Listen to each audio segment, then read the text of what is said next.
आदित्य भरद्वाज जी। राधे राधे महाराज जी। महाराज जी, जीवन में तनाव होने का मूल कारण क्या है, उसे पहचानना कैसे? अज्ञान, अज्ञान, भ्रम।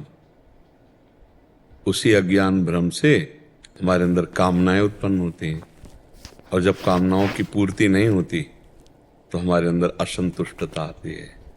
हमारे कामा संजायते क्रोधा, हमारी बुद्धि मलिन होने लगती है। कामनाओं की पूर्ति में भी लोभ जागृत होता है और भोगने की इच्छा जागृत होती है। कामना की पूर्ति में बाधा पड़ने पर क्रोध जागृत होता है। क्रोध हमारी स्मृति को छीनता है। स्मृति में मूढ़ता आती है, बुद्धि नष्ट हो जाती है। बस वो तनाव, जिसे डिप्रेशन कहते हैं ना, तो डिप्रेशन होना शुरू हो जाता है। विषयों का जो चिंतन है, यही नाश की जड़ है। और अज्ञान के कारण हमको ऐसा लगता है कि यदि हमें मनमानी विषय भोगने को मिल जाए तो सुखी हो जाए। देखो, हमें जो धन प्रिय है ना, वो धन नहीं प्रिय है, धन से विषय मिलते हैं इसलिए प्रिय है।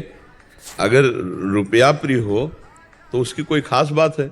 रुपया प्रिय नहीं है, रुपया से सामग्री मिलती है, हम जो चाहे वो भोग सकते हैं, जहां चाहे जा सकते हैं। रुपये का प्रयोग प्रिय है, इसलिए रुपये की मान्यता है। अब वो प्रयोग क्यों प्रिय है? क्योंकि मन और इंद्रियां उसे अच्छा मानती हैं कि ये भोग लूं, ये देख लूं, ये छू लूं। तो मन और इंद्रियां जिनके पास ये सब भोग हैं, उनके क्यों नहीं तृप्त हो गए? मान लो अपने पास तो है नहीं, लेकिन वो चीज किसी के पास है, वो क्यों नहीं तृप्त हो गया? तो इसका मतलब है कि हमको ड्रामे में फंसाया गया, अज्ञान में फंसाया जा रहा है। बार बार भोगो, बार बार देखो। देखो, इस संसार का सबसे बड़ा सुख कहाँ निहित किया गया है? निहित माने स्थापित किया गया है। आप दिमाग में अपने ढूंढो, दिमाग में ढूंढ के जब आओगे तो इंद्रिय भोग केवल सबसे बड़ा सुख है। आप देख लो, सब अपने दिमाग में देखो। मैं पढ़ लिख करके अच्छा नौकरी करूं या व्यापार करूं, खूब धन कमाऊं, धन कमाकर मकान बनाऊं और सुंदर ब्याह करूं, खूब खाने पीने की सामग्री हो, बढ़िया हमारे पास मित्र हो जो हमारी अर्धांगिनी हो, मन मानी जो मैं चाहूं वैसा भोगूं। लेकिन ये सब है किसी के पास, जैसा तुम सोच रहे हो, इससे भी अच्छा है किसी के पास, लेकिन वो भी तृप्त नहीं है। विडंबना है कि जिस शरीर को देखकर तुम चाहते हो ऐसा हो तो मैं सुखी हो जाऊं, उसी को कोई भोग रहा है, और वो उधर से निरपेक्ष, वो किसी तीसरे की तरफ देख रहा है, और वो तीसरा जिसके ऊपर, वो चौथे की तरफ देख रहा है। ये है क्या? बड़ा सूक्ष्म विषय है। अगर इसको देखा जाए तो ये है क्या? बोले अज्ञान। ये सब का मूल जड़ अज्ञान है, जिसमें हम फंस रहे हैं, जिसमें हमारे को अब निकलना होगा। वो निकलने के लिए अध्यात्म है, अध्यात्म ही निकाल सकता है, अन्यथा बहुत बुरी तरह से अपने लोग दलदल में फंस गए। दलदल में नहीं, मन डरता है। अगर छोड़ने की बात सोच लो तो मन भयभीत हो जाता है, ऐसा लगता है फिर संसार में रह क्या गया। आप देखो, हम लोग जो बात जानते हैं वो तुम्हारे मन से मन मिला के जानते हैं। जैसे थोड़ी देर के लिए हमने आपसे मन मिला दिया, अब आपके मन में जो चल रहा है वो हमारे, तो तुम्हें लगेगा ये तो मेरे मन की बात बता रहे, वो सारी सृष्टि के मन की बात है। अगर आपसे कहा जाए कि ये झूठा है, आप इसे छोड़ दो, तो छोड़ने की बात सोचने मात्र से लगता फिर तो हम मर गए, जीवन है किस काम का। इसी में पूरा जीवन निकल जाता है और उसे विश्राम नहीं मिल पाता है। हम कह रहे हैं भोगो, लेकिन धर्म पूर्वक भोगो। धर्म, उसे एक सीमा में बांध दिया गया है।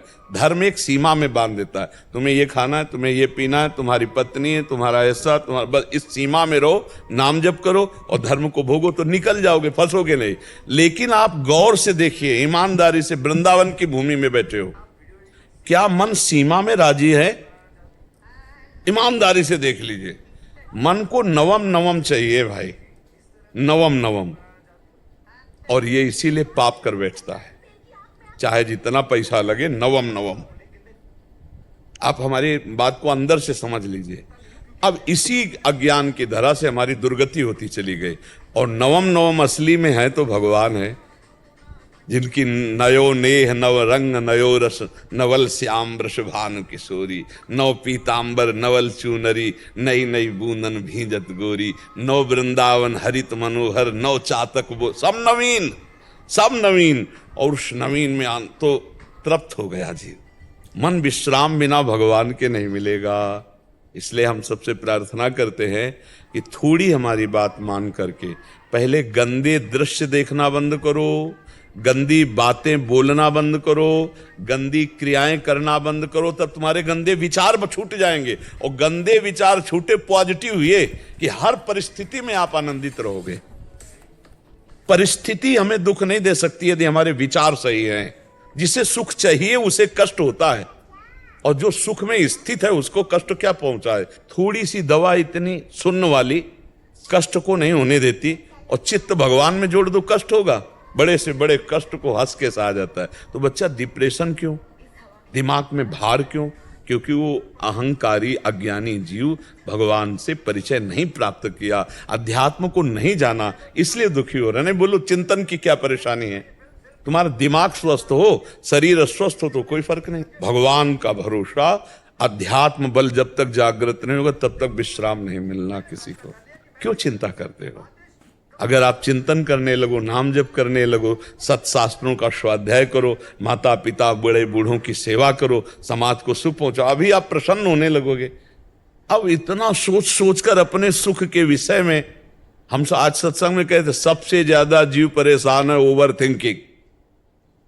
परेशानी सबसे ज्यादा है, सामने भोजन रखा है, खाकर उसका आनंद नहीं ले रहा, परसों क्या होगा, कल क्या होगा, आज जो अभी इसका स्वाद तो ले, इसका तो वो तो गया है, वो तो परसों के लिए वो परेशान है, ओवर थिंकिंग में परेशान है। हम कह रहे हैं जिसने आज संवारा है वो कल भी संवारेगा, वो परसों, पर उससे तुम्हारा अपनापन नहीं, परिचय नहीं, इसीलिए तुम परेशान हो रहे हो।